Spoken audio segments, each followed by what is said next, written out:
If you fly in the United States, you'll know just how costly delays and cancellations can be, and even more so when airlines can lawfully refuse to compensate you.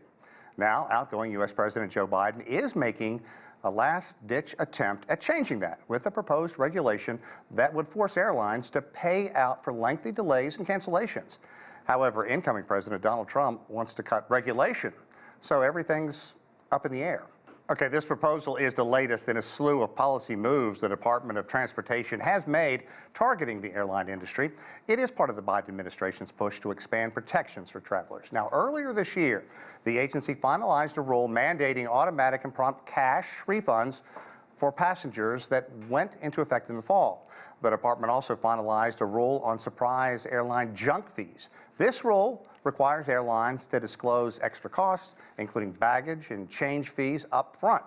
The agency has also proposed a ban on extra fees relating to family seating, as well as added protections for customers who use wheelchairs. Okay, let's talk more about these rules, proposals that are impacting airlines and, of course, passengers.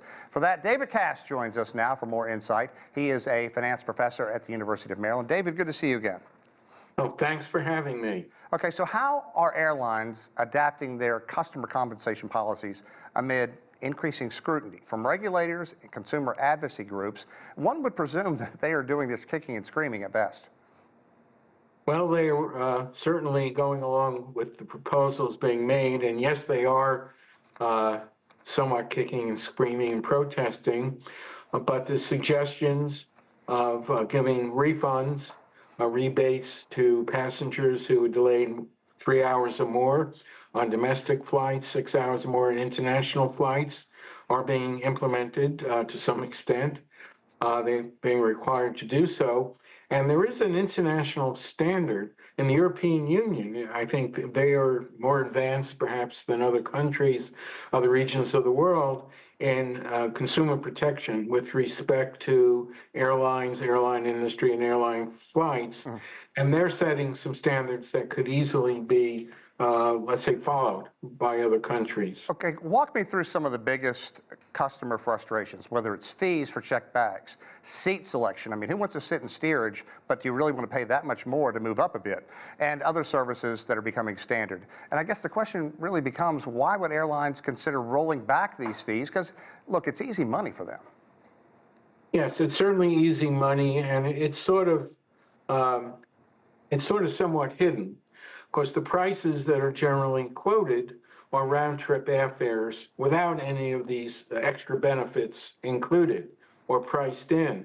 So most consumers, when they go online, for example, seeking maybe the lowest cost round-trip airfare between 2 points, may choose a route or an airline without realizing that that quoted price does not include extra fees for a seat or baggage. And to the extent that airlines, let's say, no longer charge for these extras, most likely it'll be shifted into their actual quoted price for the round-trip airfare. So those fees will probably be collected in one form or another. Yeah. Okay, this has been a major issue for President Biden, but when it comes to regulation, incoming President Trump has always taken the stand less is more. So is there any reason to believe that he is going to embrace the efforts to crack down, even though there's bipartisan support on Capitol Hill for a complete overhaul? Yes, that's a very interesting question. He has made, of course, the general promise to voters going into the election and since the election of reducing regulation, which would stimulate growth in the economy and so forth. And of course, that would presumably apply to the airline industry as well. So it's not clear what the outcome would be in this industry. As you mentioned, there is bipartisan support on behalf of consumers in this industry to reduce various problems that they have. So he may be, to some extent, forced to go along with some of the proposed regulations or recently implemented regulations from the Biden administration. Okay, passenger numbers have been rebounding post-pandemic. This whole revenge travel thing really kicked it off. So what are the projections for 2025, and how are airlines preparing to meet demand and maintaining service quality. Because if you've listened to those, 60% of some of the major airline companies in the United States, only 60% of their flights arrive on time. Yes, that is correct. I project that there will certainly be a growth in demand. The demand for airline services, vacations, travel, and tourism in general is directly related to growth in the economy.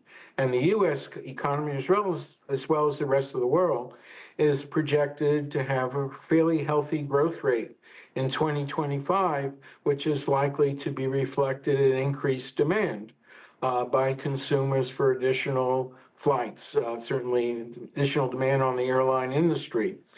And this should lead to greater profitability for airlines, but it also put pressure on the supply, the seat supply, capacity, their ability to maybe add additional aircraft to accommodate the additional demand from passengers. Well, David, is there any reason to believe that emerging technologies or sustainable efforts could impact the overall passenger experience and ticket pricing? And I say this because flying is expensive, and in large part, it is just unpleasant these days.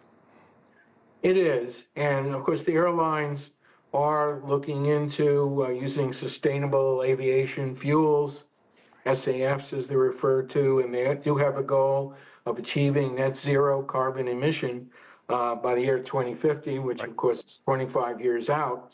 But this could add additional cost. And introducing this additional technology, which would presumably be reflected in higher airfares, but artificial intelligence, real-time optimization being applied to the airline industry might result in solving some of the problems that passengers have, and perhaps resulting in the experience being a little more pleasant for passengers. David, one final question. What about airlines who could just add buffer times to their arrival time so they could say, well, we're really not delayed because we had this built-in time? What kind of problems could that pose for frustrated travelers? Well, then the question is, what is the expected time of arrival, and what is the buffer? What is the size of the buffer?